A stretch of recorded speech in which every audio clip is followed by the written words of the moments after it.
nice to see you again. Earlier, we discussed the concept of accessibility. Now, we'll explore the various assistive technologies that can empower anyone with a disability. The term assistive technology, or AT for short, is used to describe any products, equipment, and systems that enhance learning, working, and daily living for people with disabilities. In this video, we'll examine several kinds of assistive technologies, including color modification, voice control, screen readers, and alternative text. Then we'll explore a few design considerations to keep in mind when designing for accessibility. Let's get started. First, it's important to call out that there are lots of people who don't identify as having a disability, but still use assistive technologies. That's because ATs make our lives easier and help provide a better user experience. When we think of assistive technology, we might think of computers, tablets, and smartphones.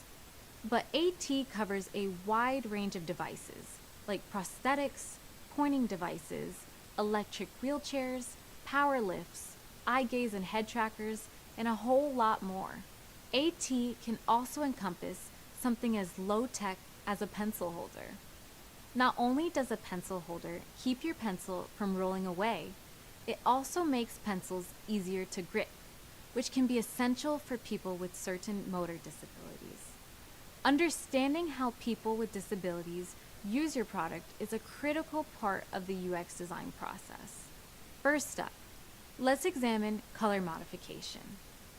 Color modification, like high contrast mode or dark mode on a device, increases the contrast of colors on a screen. Black text on a white background or white text on a dark background are both examples of high contrast. High contrast makes the interface easier to see for people with low vision. Color modification also helps anyone who might experience eye strain when viewing screens in the dark or midday when the sun is creating an intense glare. Lots of people use it just because it's easier on the eyes.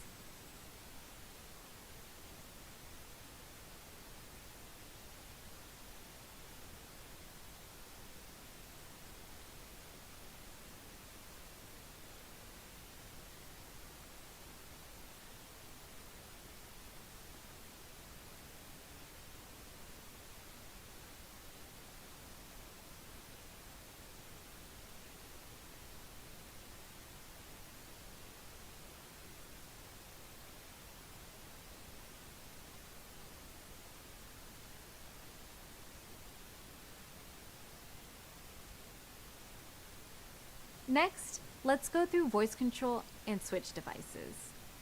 Both of these help people with limited dexterity and can serve as an alternative to a keyboard or mouse.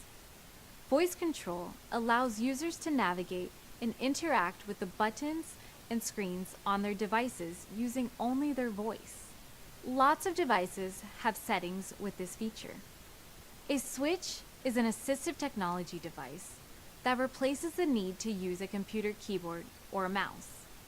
Switch devices can allow users to control technology, like a computer or smartphone. There are a lot of different kinds of switch devices, but they all help people with limited motor ability use technology more easily. Next up, screen readers. Screen readers are one of the most common assistive technologies for people with limited vision. The software works on mobile and web devices and reads out loud any on-screen text. Screen readers also read any interactive elements, like buttons along with non-visible text, like the button names, and any alternative text for images. Alternative text, or alt text, helps translate a visual user interface into a text-based user interface. It essentially uses words to describe any meaningful image for someone who isn't able to see the image. Alt text is also super helpful for those with low bandwidth connections too. If your device is unable to maintain a connection to the internet, it may struggle to load a big file or image. Alt text is useful for context when an image fails to load. As I said before, You don't need to have a disability to benefit from assistive technology. Speech to text is a great example. With speech to text, a user composes text by speaking into their phone or computer. The voice recording is automatically converted into text. A lot of people find it much easier to text by talking to their device because it offers a hands-free experience and reduces the amount of mental energy needed to type. Let me show you. Here I am using the speech-to-text feature on my mobile device. Pretty cool, huh? There are tons of design considerations to take into account in order to meet the needs of all users. Later, when we build wireframes, we'll go through exactly how to incorporate accessibility into your designs. Alright, that's it for now. You've learned the common UX terms and frameworks, what user-centered design means, the tools that UX designers use, and how UX designers work across platforms. Plus, you've gained a deeper understanding of inclusive design and equity-focused design. You practice thinking like a designer, which is a core skill you'll continue to build on throughout this program.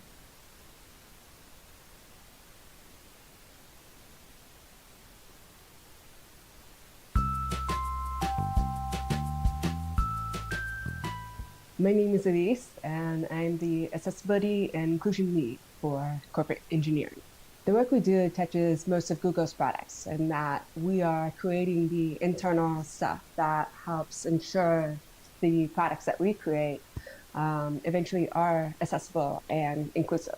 I love teaching teams that there's value in difference, in the difference that we find within human beings. Difference helps us think creatively and helps us see gaps in our products.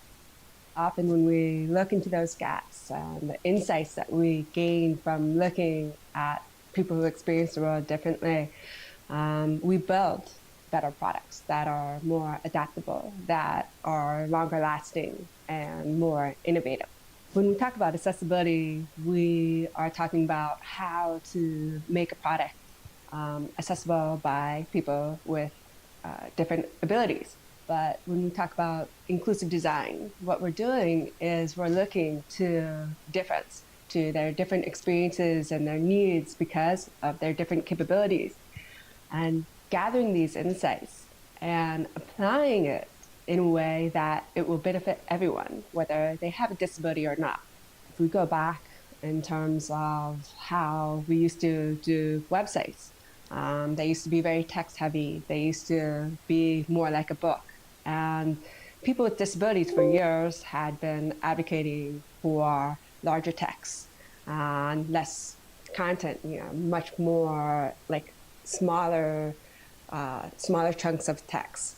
And when we started to design for accessibility, we created sites that were much more easily consumed.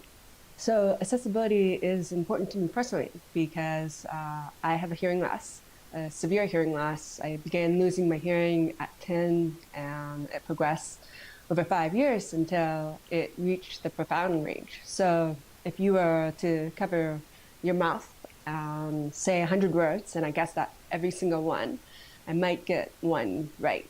As someone with a hearing loss, I'm constantly struggling with situations where I need to communicate with others. I use assistive technology in a lot of different ways.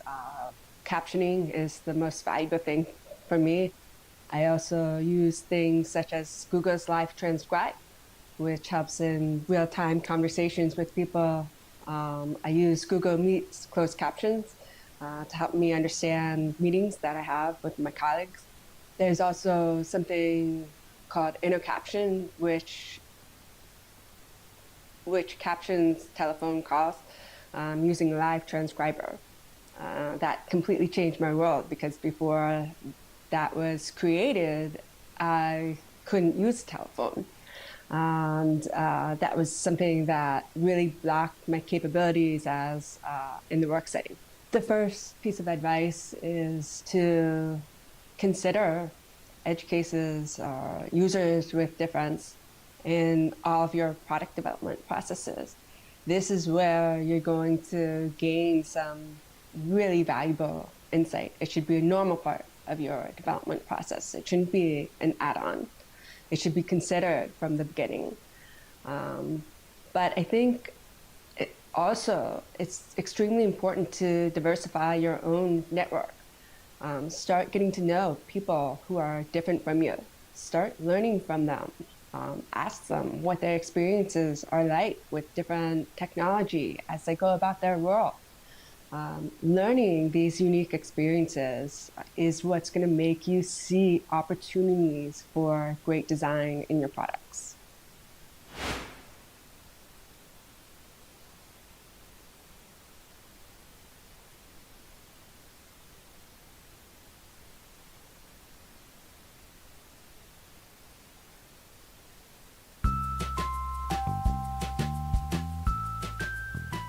My name is Akhil, and I'm a UX designer at Google.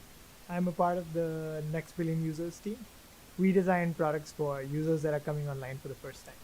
In my job, I make sure that people can interface seamlessly with technology. So an example of that would be, let's say you want to send your mom a text, and the phone has the capability to send a text. My job is to bridge that gap and make sure that you can tell the phone to send a text to your mom. Now, if done well, you won't be pulling your hair. The strange thing about UX design is that you won't really notice it if it's good design. You only notice it when it's bad. So there's about 1 billion users that are going to come online from countries like India, Indonesia, Brazil, Mexico.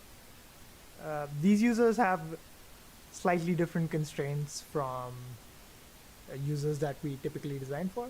One of them is that a lot of these users are using low-end devices. So what does that mean? It could mean that they don't have enough storage on their phone, which means they can't install a big enough app. So that's an example of using a low storage device. Sometimes they won't have access to data, or they'll have access to flaky data. So you want to make sure that your app works offline just as well as it works online. Another example could be literacy. A lot of these users aren't literate, or they might not speak English, whereas a lot of the internet is kind of serving people who speak English.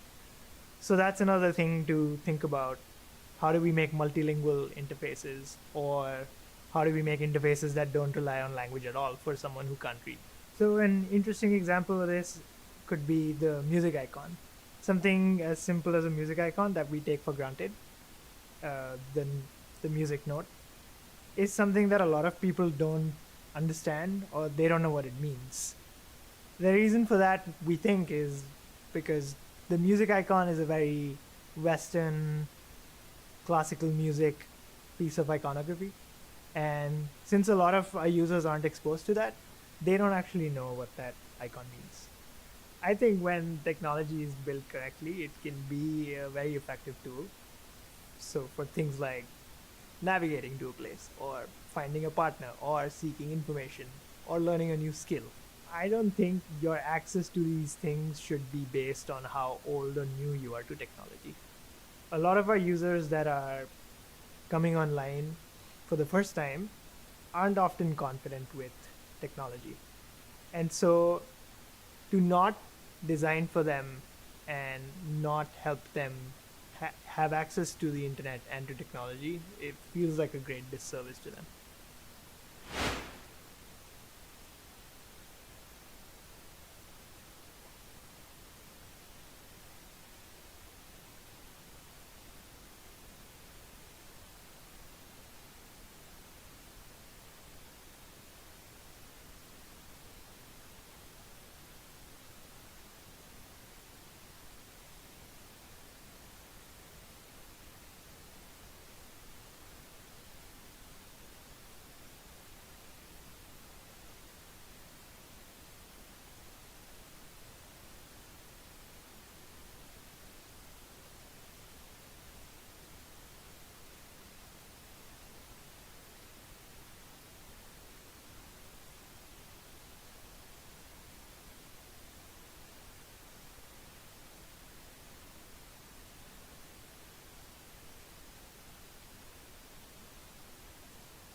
Welcome back.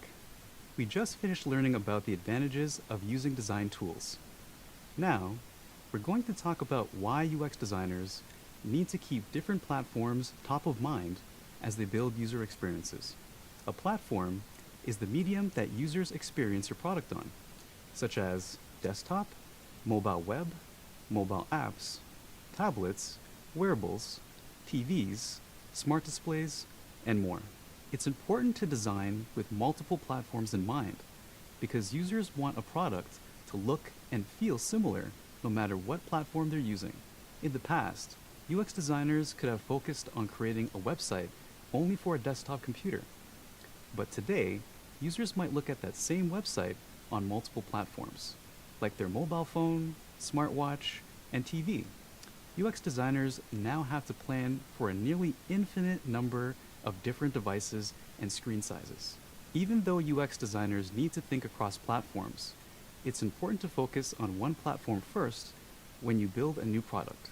The platform you select should be the one that best meets your end user's needs. Later, you can design for additional platforms. In addition to having a consistent user experience across platforms, it's also important to have a consistent brand identity. In this case, the brand identity refers to the visual appearance and voice of a company. For example, Google search should look and feel the same on your desktop computer and mobile phone. It's important to keep in mind that some functionalities only exist within certain platforms. Think about a voice assistant, which allows you to ask questions or control your phone with your voice. Pretty clever, right? At first, only mobile phones had voice assistants. So if the product you were designing required the use of a voice assistant, the only platform it would have worked on was a mobile phone. But fast forward to the present, and voice assistants are integrated into many other platforms, like desktop computers, TVs, and even refrigerators. Today, there are more platforms than ever, which gives us even more opportunities to design features for our users. It's definitely an exciting time to become a UX designer. Next up, we'll dive deeper into designing for web, mobile apps, and mobile web.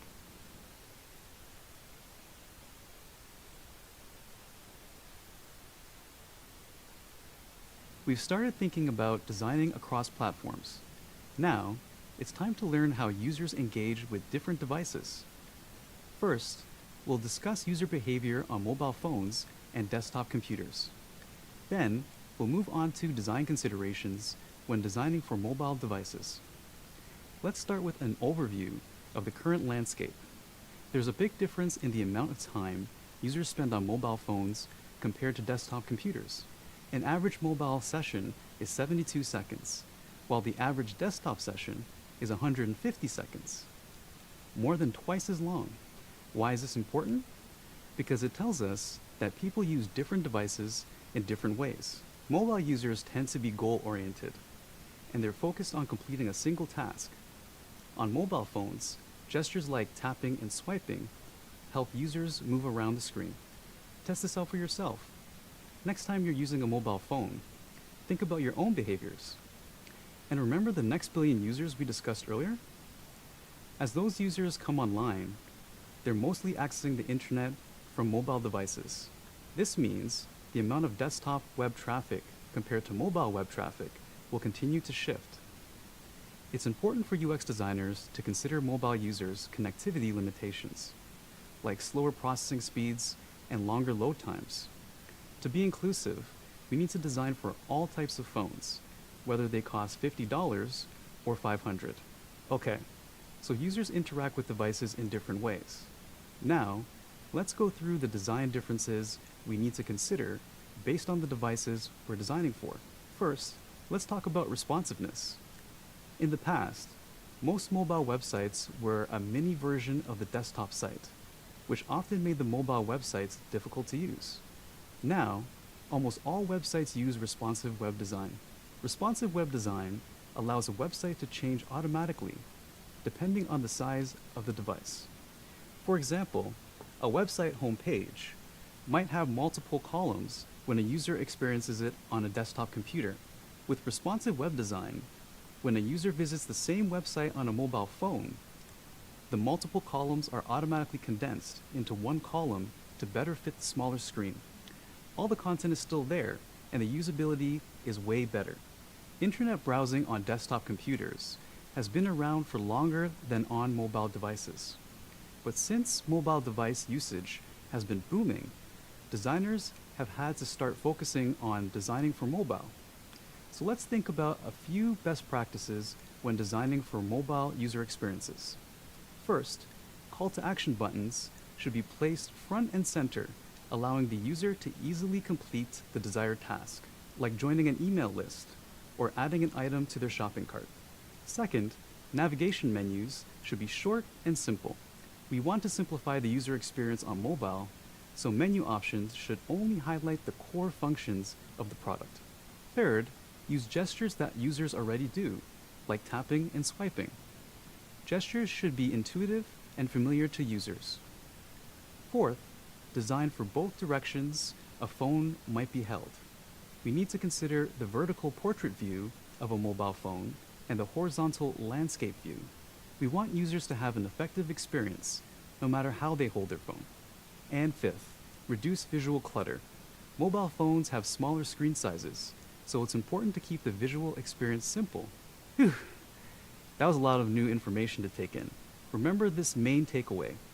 Users behave differently depending on their device. UX designers help make that transition happen as seamlessly as possible. It's a big responsibility, but a lot of fun too. Up next, Shabi will be back to talk to you about designing responsively to meet users' needs.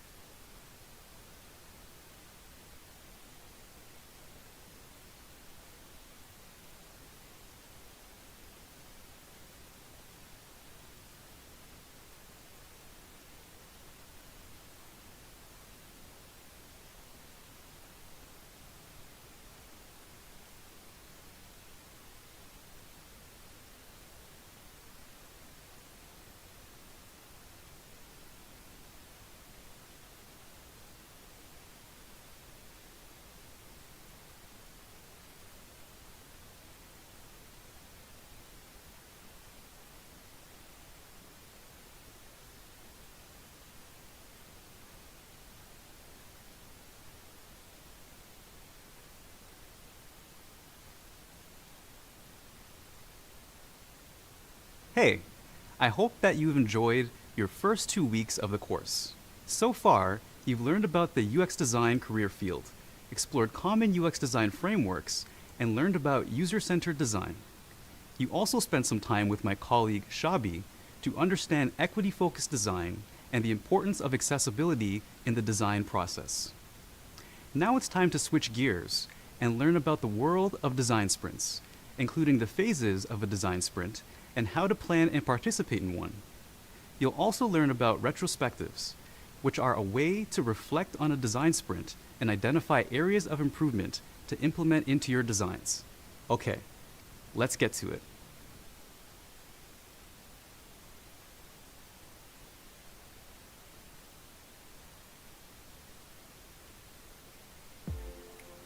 Hey, welcome back. So far, we've covered common terms, frameworks, and tools that entry-level UX designers should know. We've also talked about the importance of user-centered design and why UX designers should focus on equity in the design process. Let's start with a little exercise. Take a look around the room you're in right now. Notice the shape of your table and the ergonomics of your chair. What about the device you're using to play this video on right now? All that stuff and almost everything else around you started off as a design problem or a design challenge. So, how does something go from a design challenge to an actual user-centered product? One way is through design sprints.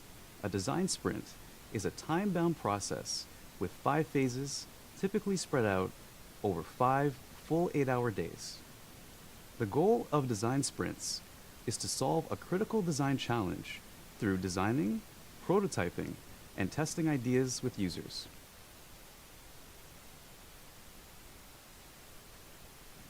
At Google, we use design sprints to answer questions. define product directions, figure out cross-team strategies, and even build team culture. For example, I was recently a part of a design sprint for Google's transparency report. The goal was to better understand how our users experience the reports. We also discussed the website's goals, values, and future vision. Design sprints generally include 5 phases: understand, ideate, decide, prototype, and test. We'll come back to these phases and investigate each one later. So, what makes a design sprint so useful? For one, design sprints save time. With a sprint, your team can cut the decision-making process down from several months to a single week. Sprints also create an effective path to bring a product to market. Sprints prioritize the user, putting their needs front and center. And sprints allow you to fast forward into the future to test your product and get customer reactions before making any expensive decisions. Running a design sprint is like using a superpower. With all these benefits, you'd think every product team would want to run design sprints. But that's not always the case. Before launching into a design sprint, you need to review your design challenge and ask yourself these key questions. Are there many potential solutions to your design challenge? Does the design challenge require people from cross-functional teams to weigh in? Is the design challenge's scope wide enough for a sprint? If you answered yes to any one of these questions, a design sprint might be the right move. All right, so you've got the basic idea behind design sprints down. Now you know what a design sprint is, the benefits of running a design sprint, and how to identify when to use a design sprint. Next, let's check out each phase of the design sprint process.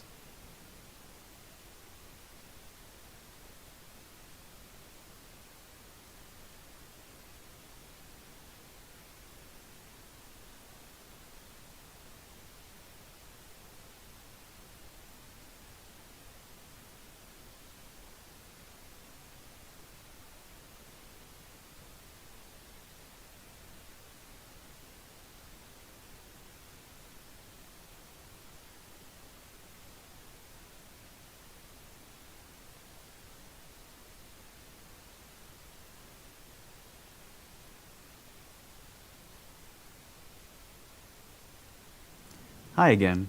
Let's think back. Hi again. Let's think back to those 5 design sprint phases we introduced earlier. Understand, ideate, decide, prototype, and test. Now, we're going to go beyond introductions and really get to know each phase. A traditional design sprint lasts 5 days, with each phase taking up to 1 full day. The whole process is super hands-on. Creative collaboration is at the core of every phase. Let's explore how a team might conduct a design sprint. Imagine you're a UX designer for a company called Cycling Enthusiasts. Your latest app lets cyclists track their distance ridden and calories burned. Sadly, the app's sales have started slumping. Kind of like how your energy would start slumping if you had actually taken a long bike ride today. So, how can a design sprint solve this problem? Let's find out. The understand phase sets your sprint on the right track and helps your team get a clear picture of the design challenge. Your team takes time to learn from experts and engage in creative discussions with a lot of different people from other departments and industries. These conversations help you more clearly understand the design challenge. But what's the first rule of UX design? The user comes first. This means everything your team does during the sprint should focus on the user. So now your team understands the design challenge. For our imaginary sprint, let's say sales are slumping because the app doesn't offer bicyclists anything new. Your team arrives for phase 2 of the design sprint, pumped full of inspiration and ready to ideate some solutions. To get the creative juices flowing, you start this phase by coming up with ideas and building off of them to create solutions. Once you've got the team thinking, each participant takes time to sketch and present their ideas. Don't worry about your drawing skills here. The idea is what matters. On top of all the ideating that happens in phase 2, you also need to start planning for user testing, which happens in phase 5 of the sprint. During user testing, you'll have a diverse group of people test your product and provide feedback. To be able to do this, you need to start recruiting users that fit your target profile now, so the sprint stays on schedule. By the time you reach phase 3, you have a lot of potential solutions for your design challenge. Now it's time to decide which solutions you want to build. Together, your cycling app team discusses each possible solution and eventually decides on the one solution that is most likely to excite users and increase sales. For example, the solution might be a feature that uses the cyclist's location to create customized routes that meet their fitness goals. Sounds pretty cool, right? Finally, you'll wrap up the day by creating a step-by-step blueprint for your prototype. Next, phase 4, prototype time.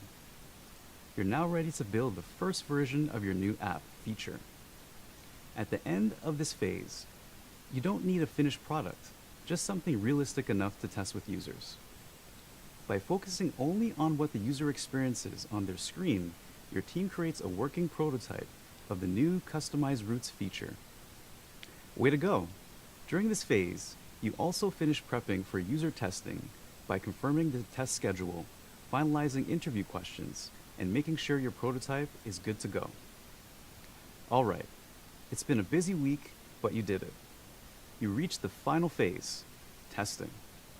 Now it's time to put your prototype in front of users. As users test your prototype, you observe how they react and then interview them about their experiences. Your team gains critical insight about changes that need to be made before you launch the new feature. To recap,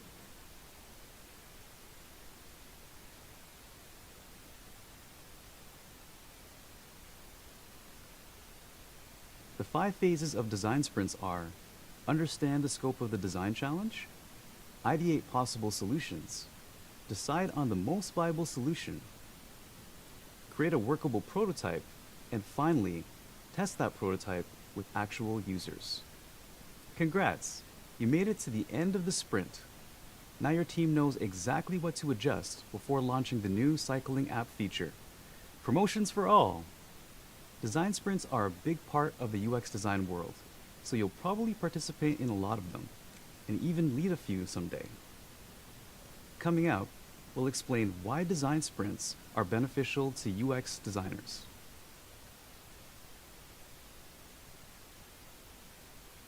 Ready to learn even more about design sprints? Me too.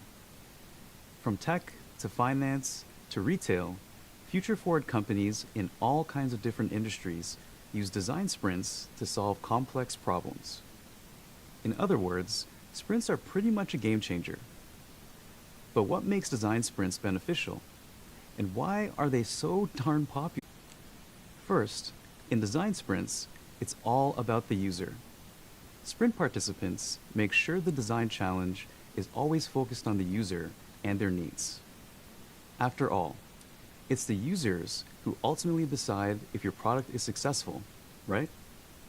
Second, sprints value every person in the room, from the office intern to the senior stakeholder.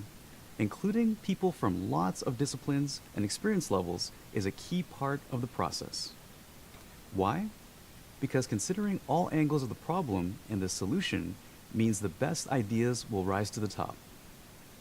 Next, sprints give the core team time to focus solely on the design challenge. Think about it. 5 workdays devoted entirely to distraction-less, gadget-less creative collaboration.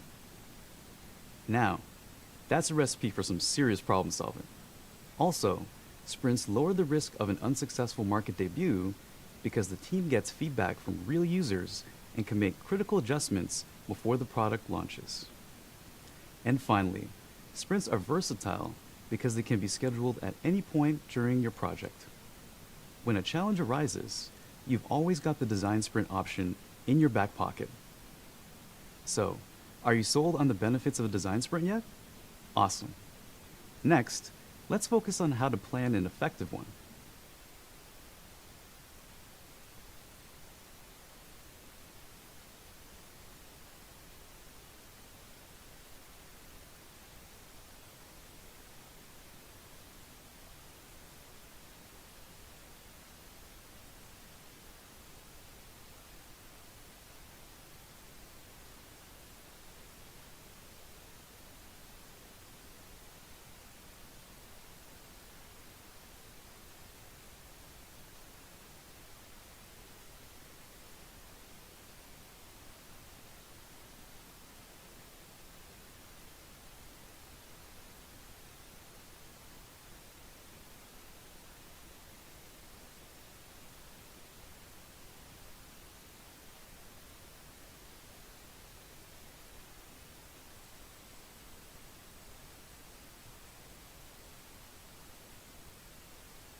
Hey, nice to see you again.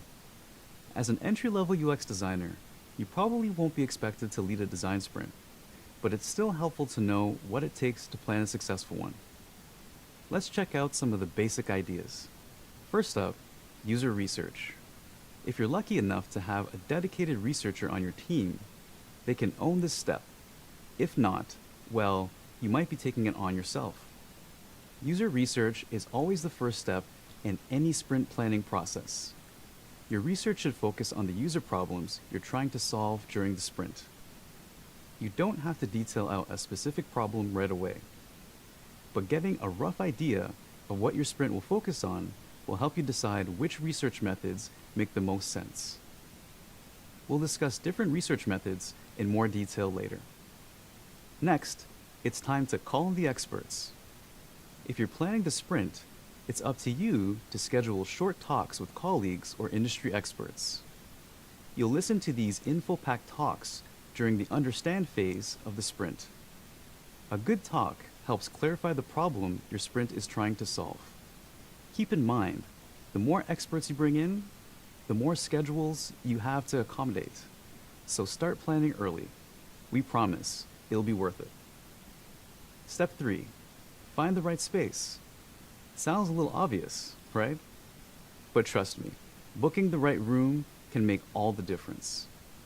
It's important to ensure that the space allows all employees equal opportunities to perform their job. Let's talk about a few things you should look for. Whiteboards to capture your ideas or hang sticky notes, acoustics so participants can hear each other easily, accommodations for anyone who needs them, and comfortable furniture that you can move around easily. You're going to be spending a lot of time in this room, so get cozy.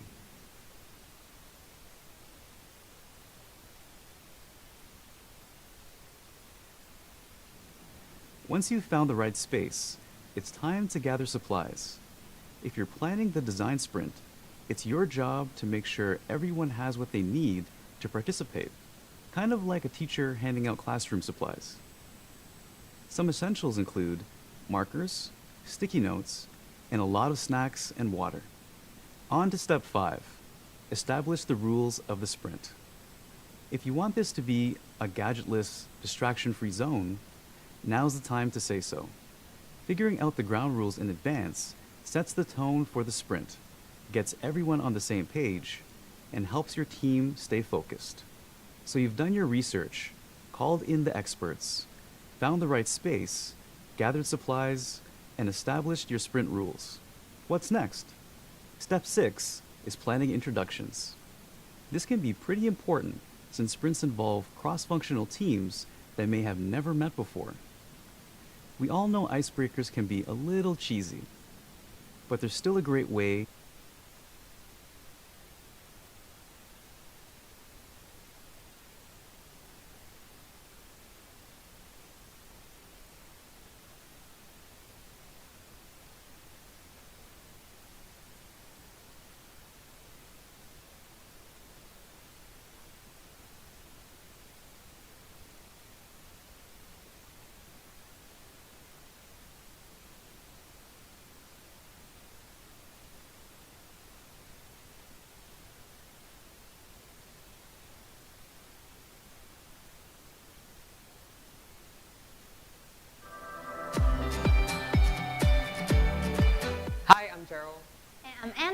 We are UI UX designers at Shopee.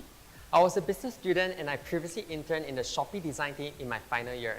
I was also an intern in the Shopee design team after I graduated from my master's in architecture. So today we will show you what we do in a day as a UI UX designer in Shopee. Let's go!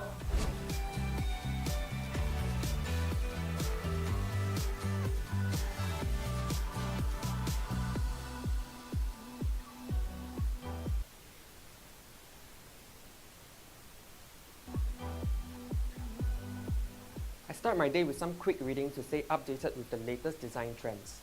After my internship, I decided to join Shopee full-time as the team is talented and supportive.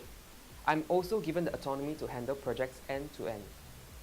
Today, I'm focusing on brainstorming and creating some designs for a new feature. I wanted to explore design opportunities beyond architecture. A friend working in Shopee encouraged me to take up a UI UX internship here. During my internship, I had the opportunity to build impactful products for users. It's lunchtime. It's not only an opportunity for me to recharge, but also a chance to get to know my team member as I enjoy catching up with them over lunch at the cafeteria. So I'm currently in a design critics session and we work together with the product managers and engineers to figure out how we can improve and streamline our designs. I'm now hosting a training workshop on the UI UX design software for product managers. I did not have much experience with this design software previously, but my mentor motivated me to take on this role to gain exposure.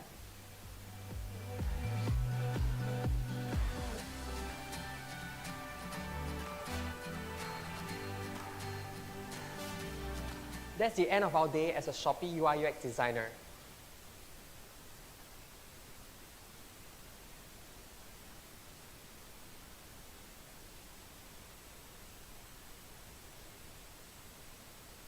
Hi everyone.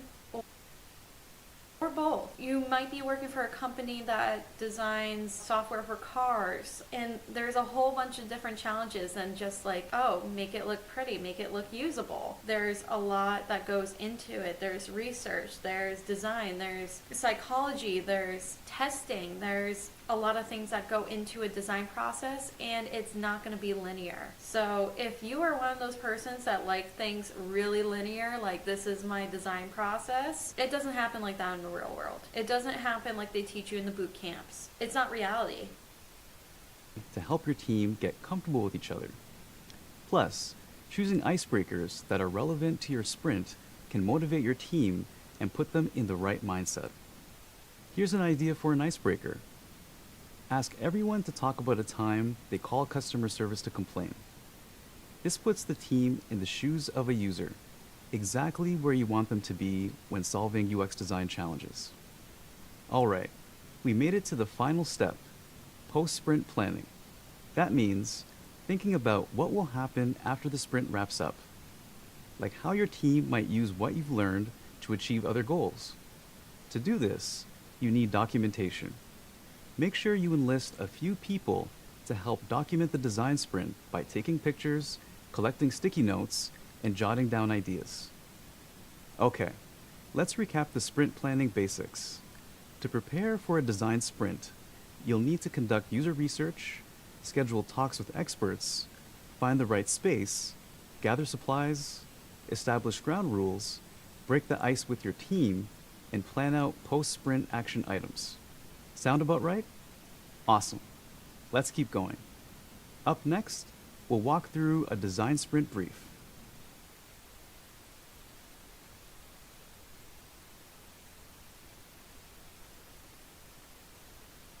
Hi again. So we've covered the basics of sprint planning. Now, let's build a 5-day design sprint brief. The sprint brief is a document that you'll share with all of your attendees to help them prepare for the sprint. Let's check out the things that make up a design sprint brief. Start with the design sprint challenge. This introduces your team to the sprint objectives. Think back to the cycling app from earlier. If you created a brief for that sprint, the design challenge might be build exciting new features for the cycling app in time for relaunch later in the year. Next, you need to identify the key deliverables, meaning what your team actually wants to create by the end of the sprint. So, for the cycling app, you might say that we want to have a complete prototype that includes the feature update.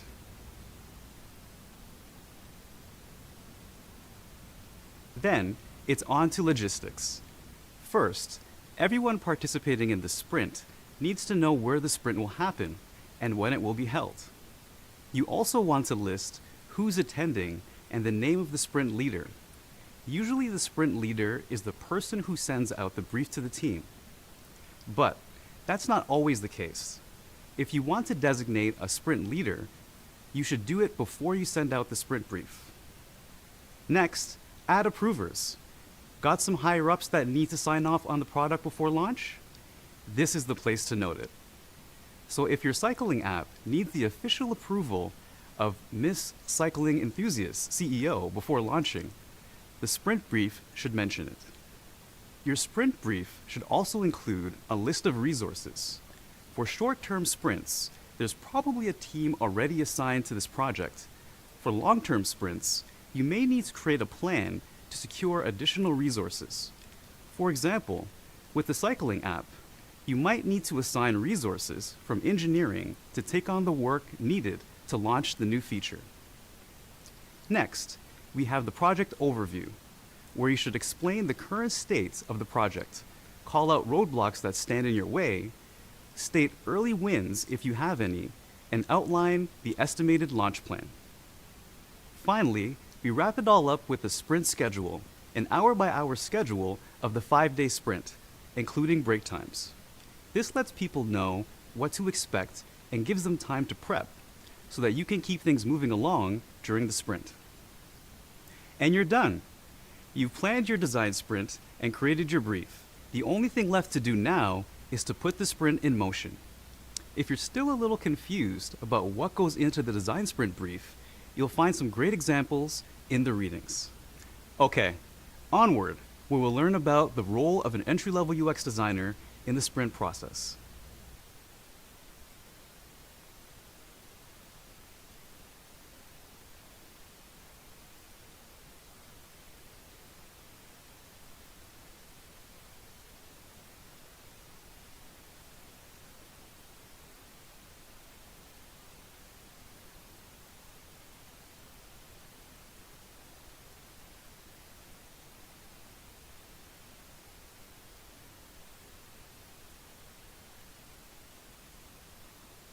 Welcome back. Let's do a quick recap of what we've covered so far.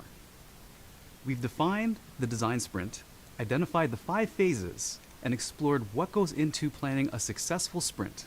Now, you're probably thinking, that's great, but where does a newbie UX designer like me fit into all of this? As an entry-level UX designer, you won't be running the show, but you'll play an important role, contributing to every phase of the sprint. Let's check out what your sprint week might look like. When you get to the sprint space, you'll find everything you need to do your work. You'll have office supplies, water to drink, and maybe some snacks. The sprint leader will welcome everyone and lay out some ground rules.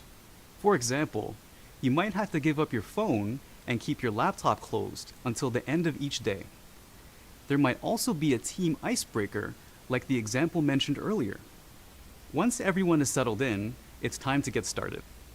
The first day is the understand phase, where you'll get a clear picture of the design challenge. There will be plenty of short talks by experts that are designed to inspire you, so make note of any thoughts you have. Phase 2 is the ideate phase. The sprint leader will guide the team through brainstorming activities to spark creativity and generate many possible solutions to the design challenge. Your main focus is coming up with ideas and putting them out there. Welcome to phase 3, the decide phase. Congratulations, you're halfway through the sprint. Your team will decide on the solution with the greatest chance of success. As a newbie UX designer, you'll get involved in every stage of the decision-making process. When potential solutions fight it out, you'll vote for the one you think has the most potential. As you might remember, at this point, you also need to start planning ahead for testing, or phase 5 of the design sprint. As an entry-level UX designer, you might help by scheduling testers, creating survey or interview questions, and gathering necessary equipment.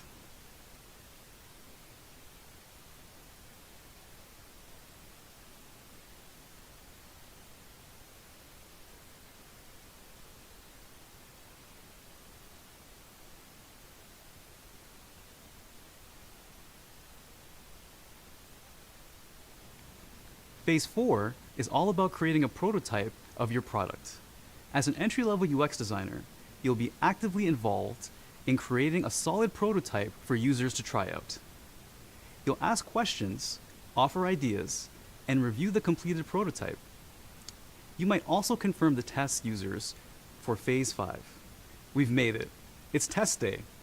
The test phase is the final phase of the process, where you put your prototype to the test. You might be asked to collect user feedback by observing and interviewing users. This feedback helps the team know what to revise before bringing the product to market. And that's it. You've learned all about an entry-level UX designer's role in the design sprint process. As you reach the design sprint process finish line, expect to feel like you just completed an actual sprint at a track meet. A successful sprint will leave you tired but energized, chock full of new ideas, and with a fire in your belly to get to work. I still remember the first sprint that I was a part of. I came up with some cool ideas, but also a lot of bad ones. No worries if this happens to you as well. This is why validating your ideas with users is baked into the design sprint process. You'll have ideas, and so will the rest of your team, meaning it doesn't rely solely on you. It's a team effort, and by the end of the process, you'll have a better sense of whether your idea is working or not before implementing it.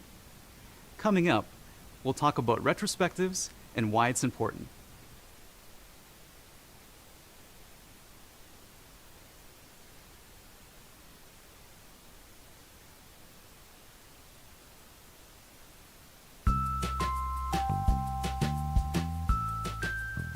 My name is Jason, and I am an interaction designer at Google, designing a sprint.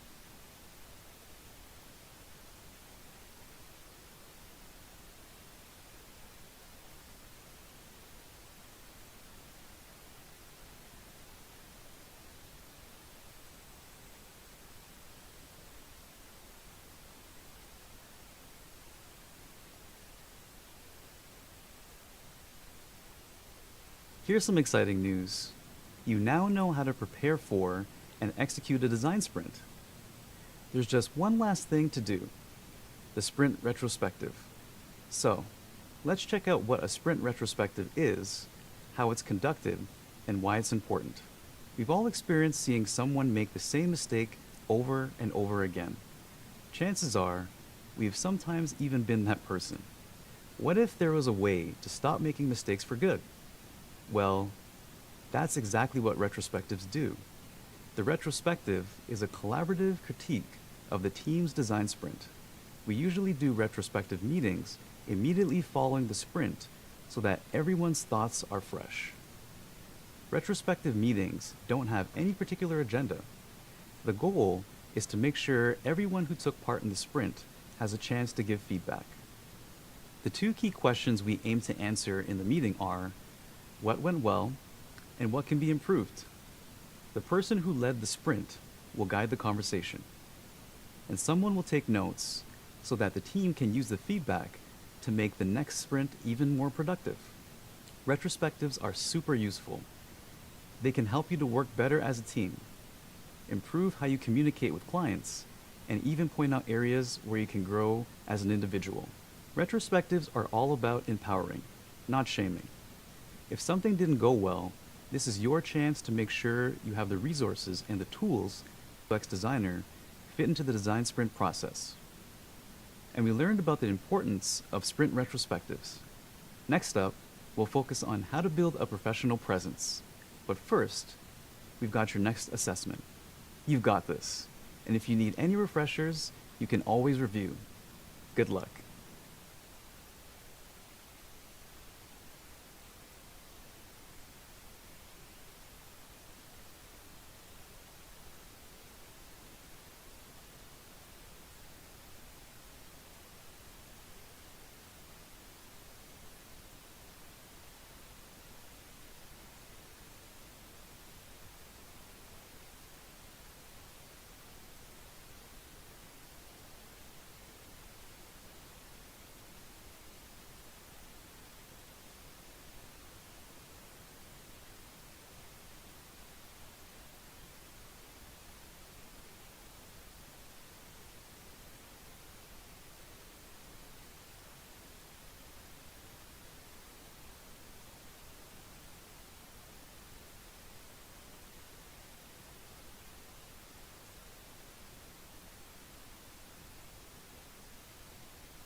And that's a wrap. I hope you've enjoyed learning all about design sprints this week. Let's do a quick review of what we've covered. First, you learned what a design sprint is and the benefits it offers. Then you moved on to what an entry-level designer's role is in a design sprint before finishing with design retrospectives. I hope all of this information was valuable. See you next week.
this course. Everybody speaks French. Commençons par mes parents. Don't be concerned if you can't understand what they say at first. Voilà mon père et ma mère. Listen. Watch.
And get involved. Voilà.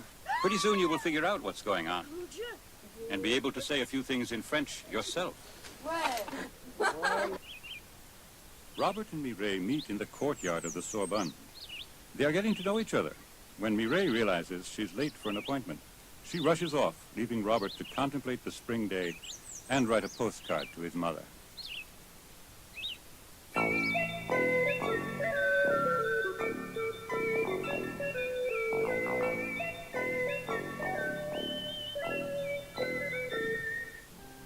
C'est une merveilleuse matinée de printemps.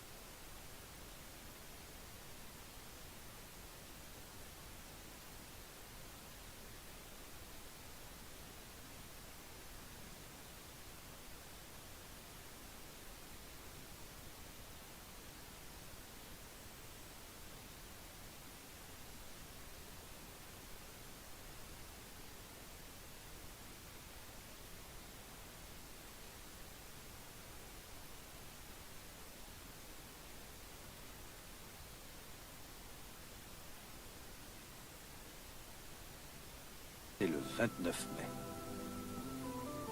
Il est 11 heures. Dans la cour de la Sorbonne, un jeune homme sourit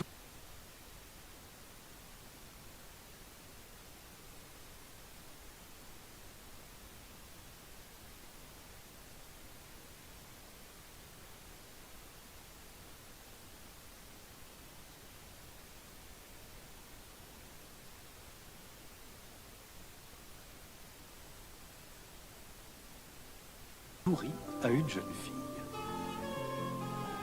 Elle lui rend son sourire.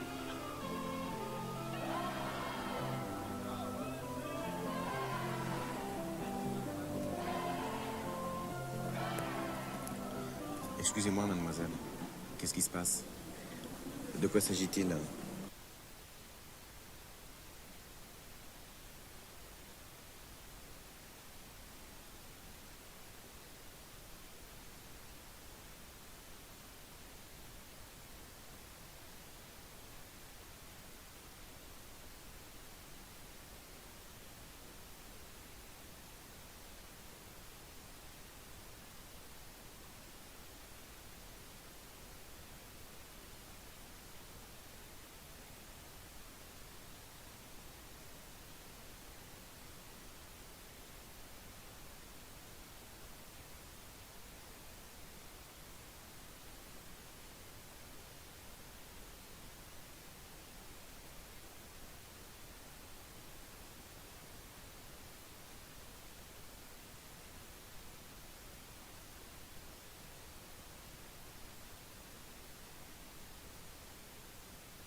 Qu'est-ce qu'il crie?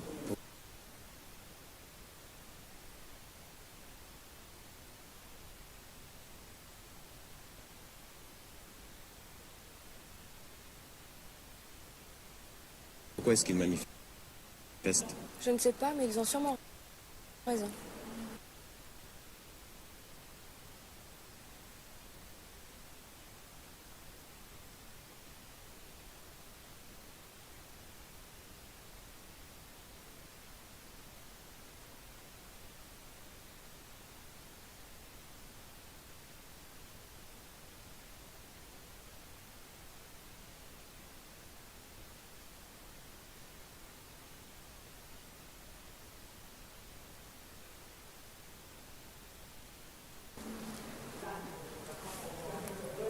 C'est vraiment beau, n'est-ce pas?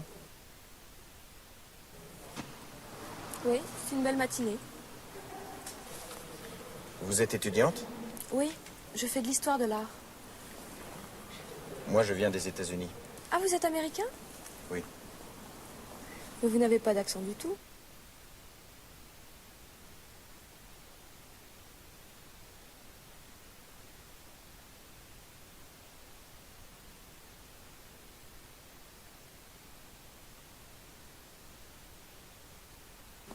Pour un Américain. Vous êtes bien gentil de me dire ça, mais...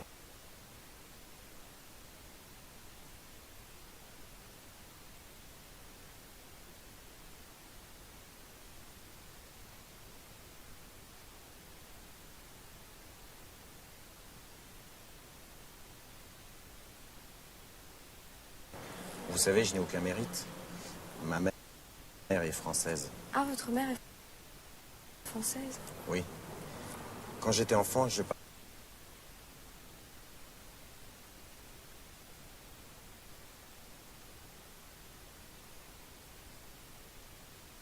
parlais toujours français avec elle. Il y a longtemps que vous êtes en France? Non, depuis hier seulement.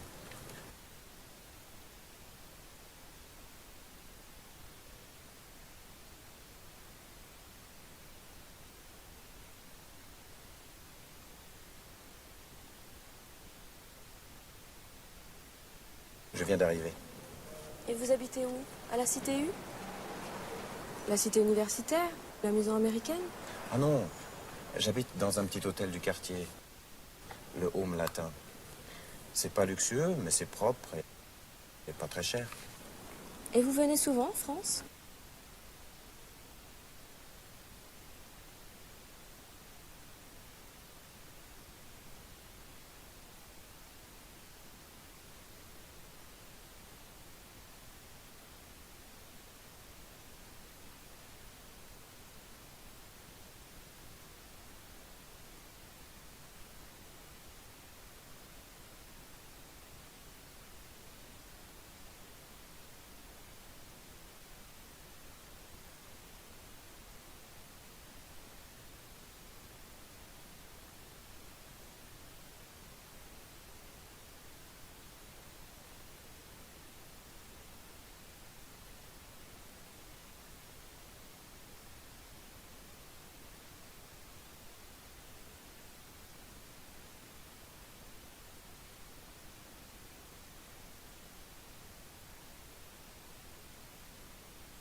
Non, c'est la première fois. Ma mère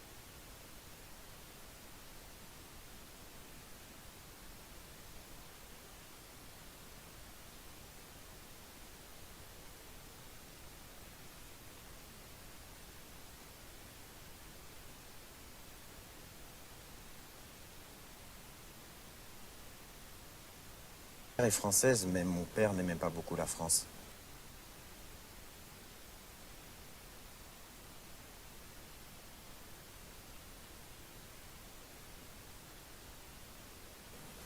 Quand j'étais petit, nous avions l'habitude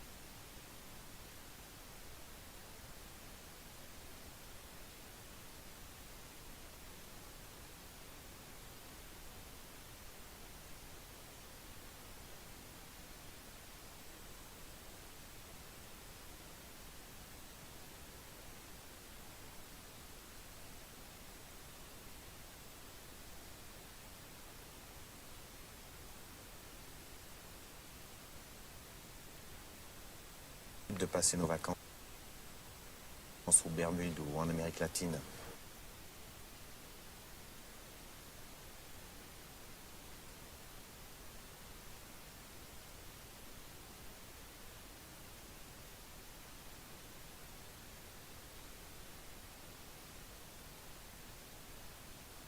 Où mon père avait des intérêts. Passez vos vacances en Amérique du Sud? Mais pourquoi dites-vous...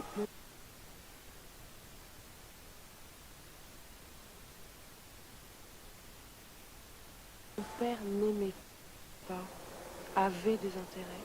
Est-ce que votre père... Ah non, non, non. Non, mon père vit toujours.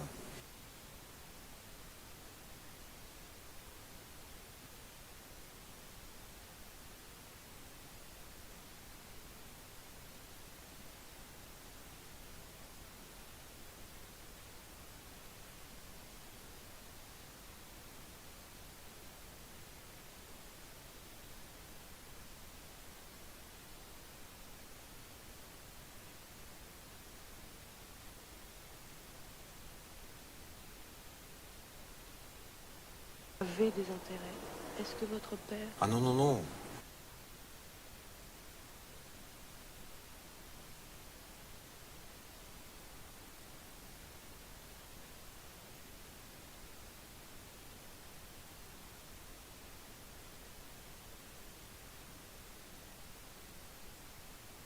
Mon père vit toujours. Il est même en excellente santé.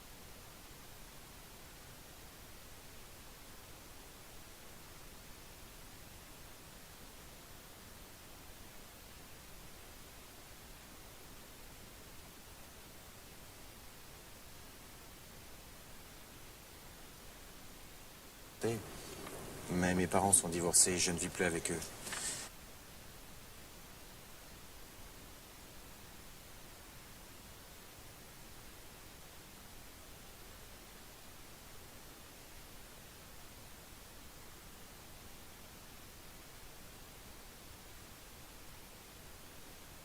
Ma mère est remariée avec un Argentin. Alors les Bermudes, les vacances en famille, tout ça, c'est le passé. Ah, je comprends. Et qu'est-ce qu'il faisait, votre père, quand vous étiez petit? Il travaillait dans une banque. D'ailleurs, il travaille toujours dans la même banque depuis 25 ans. Ah oui? Et quel genre de travail fait-il? Il est caissier? Gardien de nuit?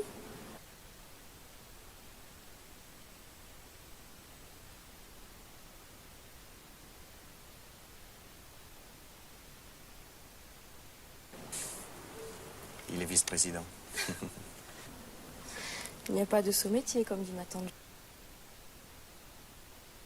Georgette.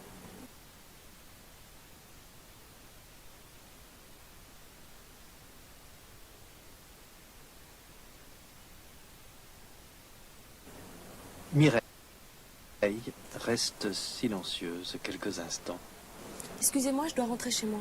C'est loin chez vous? Est-ce que vous voudriez bien me permettre de vous accompagner? Non, c'est pas loin, c'est tout près d'ici. Et je veux bien vous permettre de m'accompagner, comme vous dites. On ne dit pas ça? Si, si, mais vous avez l'air si cérémonieux. C'est que Je ne veux pas vous ennuyer. Oh, vous ne m'ennuyez pas du tout. En fait, pour être franc, je vous trouve assez sympa. Enfin, je veux dire sympathique. Tenez, si vous voulez, on peut aller s'asseoir quelques minutes au jardin du Luxembourg. C'est tout près d'ici et c'est juste à côté de chez moi.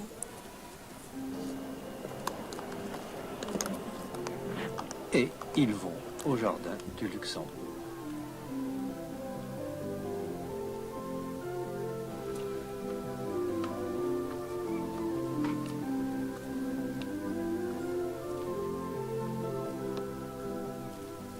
Ça, c'est le Sénat. C'est là que les sénateurs se réunissent. Et moi, j'habite juste en face.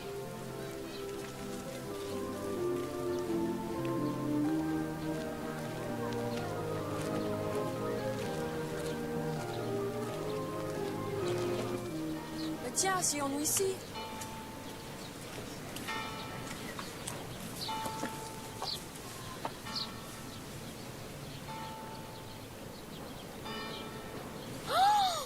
Oh là là, j'oubliais. Je devais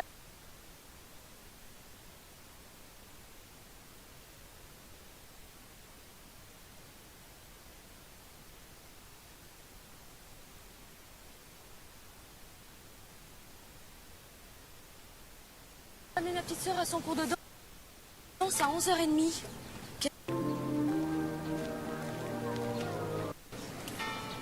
Midi.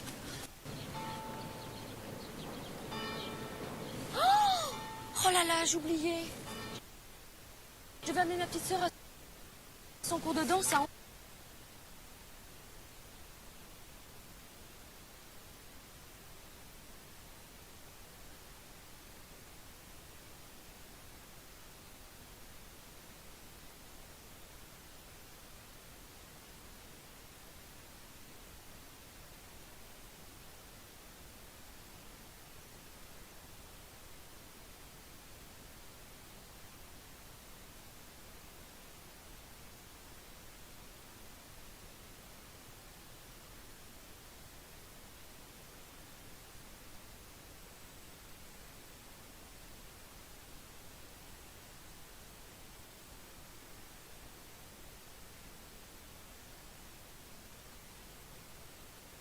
onze heures et demie.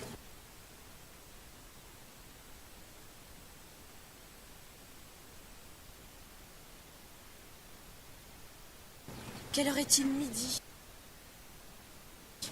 Mais qu'est-ce que maman va dire? Excusez-moi, je me sauve.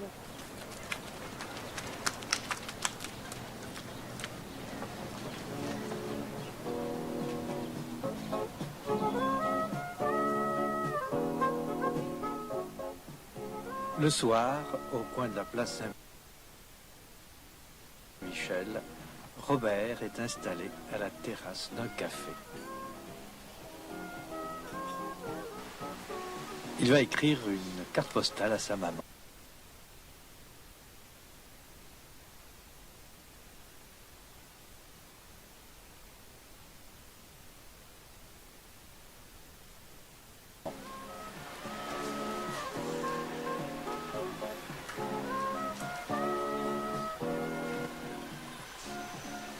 Ma chère maman.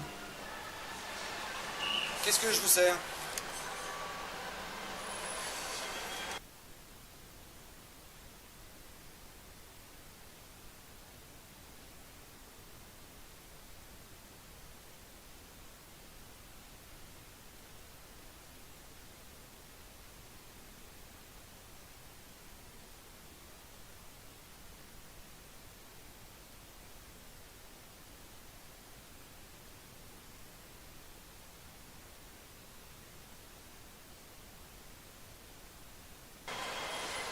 Un café, s'il vous plaît. En express? Très bien.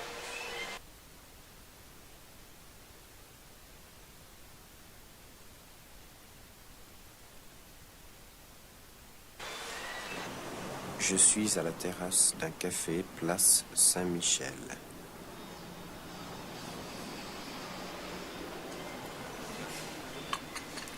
Merci. Le soleil se couche. Le ciel est tout rouge derrière le Louvre. Il fait très doux. C'est une belle soirée.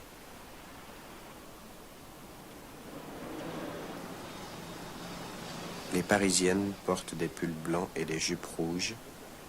Elles sont très gentilles. Bon baiser, Robert.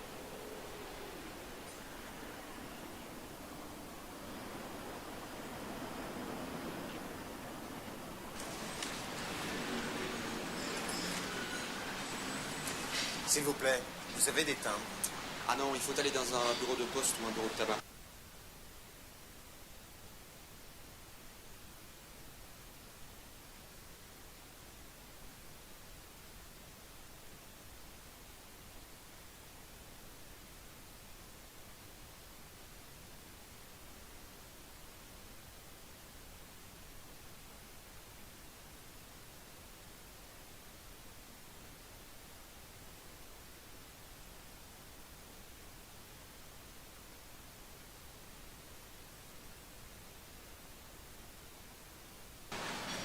Ah bon? C'est combien? 4,50 francs.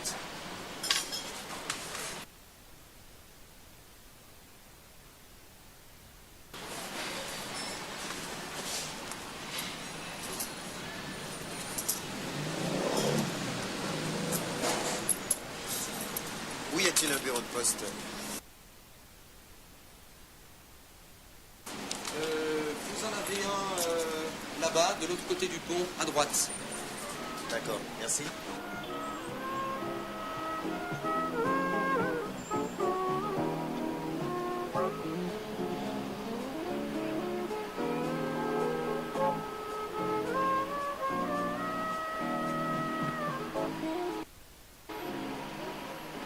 Ah, zut, c'est fermé.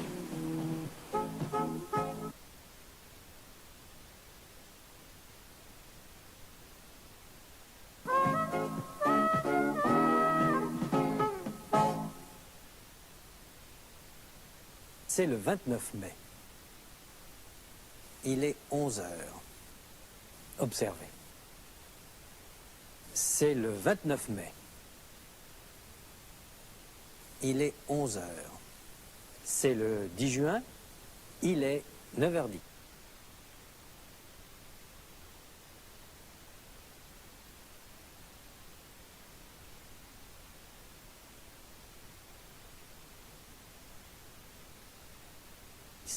C'est l'été, il est midi.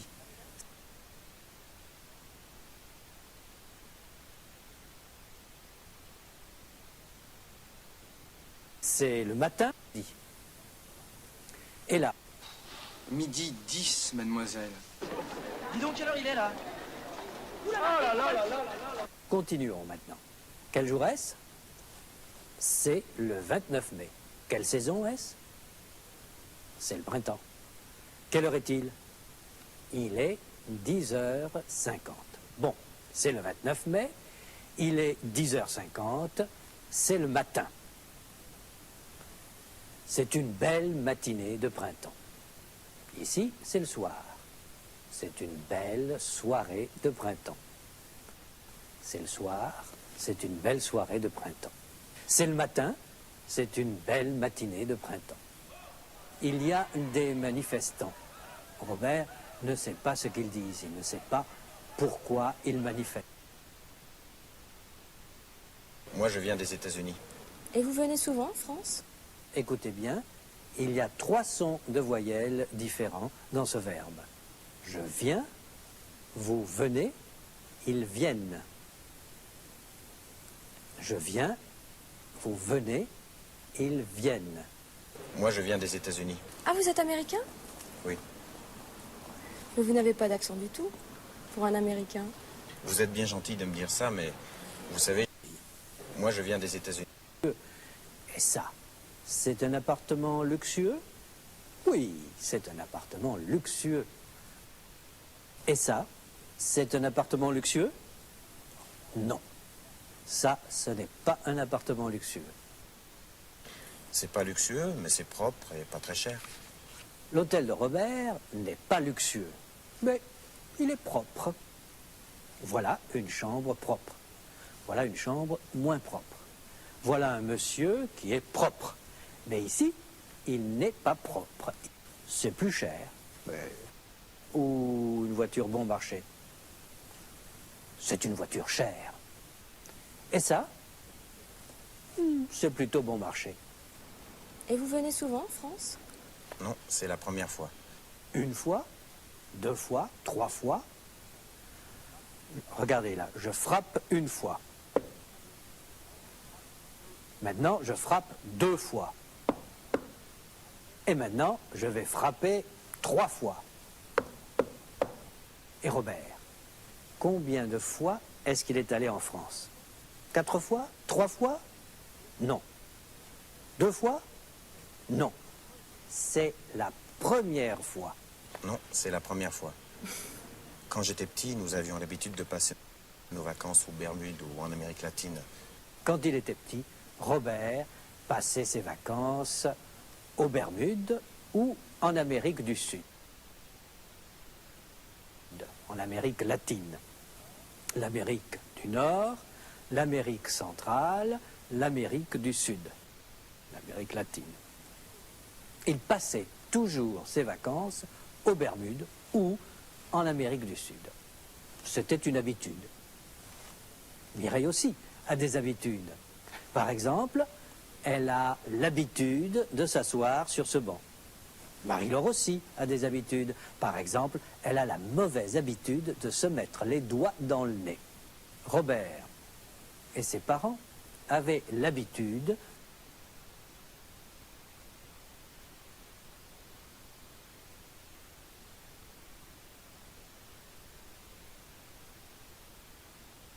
de passer leurs vacances en Amérique latine parce que le père de Robert avait des intérêts en Amérique latine. Il avait une vivante. Elle vit avec ses parents. Elle vit à Paris, rue de Vaugirard. Question. Est-ce que Mireille vit avec Robert? Non. Elle vit avec ses parents. La mère de Robert vit en Argentine parce qu'elle est remariée avec un Argentin. Le père de Robert vit aux États-Unis. Il est banquier. Il travaille dans une banque. Ça, c'est une banque française. Ça aussi, c'est une banque française. Le Crédit Agricole aussi, c'est une banque française. Le Sénat est d'un côté de la rue et Mireille habite en face, de l'autre côté de la rue. Cette dame et ce monsieur sont assis en face l'un de l'autre. Ici, Mireille et Robert sont assis à côté l'un de l'autre. En face, à côté. Oh là là, j'ai oublié. Elle a oublié qu'elle devait amener Marie-Laure à son cours de danse. Marie-Laure oublie aussi quelquefois. Observez ici, elle a oublié combien font 9 fois 6. 9 fois 6. 9 fois 6. J'ai oublié. Mireille doit amener Marie-Laure à son cours de danse. Regardez, vous allez voir Marie-Laure qui amène Fido à Robert. Elle amène Fido à Robert. Amener, elle amène.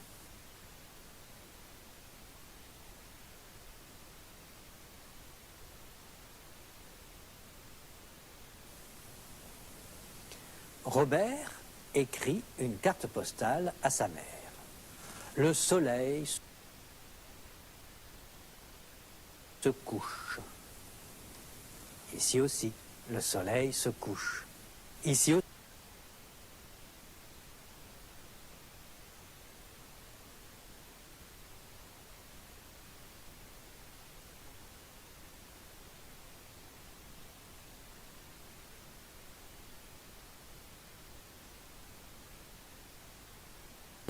le soleil se couche.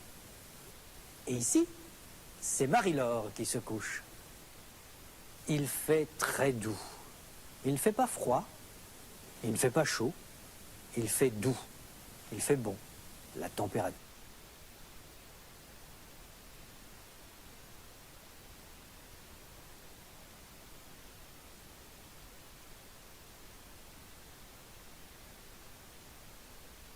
nature est douce. Baiser à tante Georgette. Ici, Marie-Laure donne un baiser à tonton Guillaume. Voilà un gros baiser. Un baiser. Vous avez compris? Oui? Bureau de tabac.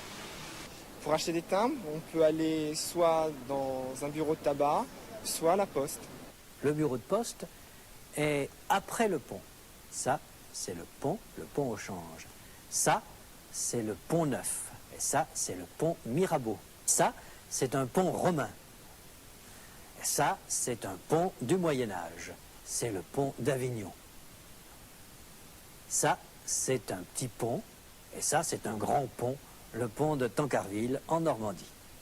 Maintenant, observez bien ceci. Ma mère est française, mais mon père n'aimait pas beaucoup la France. Quand j'étais petit, nous avions l'habitude de passer nos vacances. Non, c'est la première fois. Loin de la Sorbonne? Non, elle habite tout près. Où est-ce...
โยน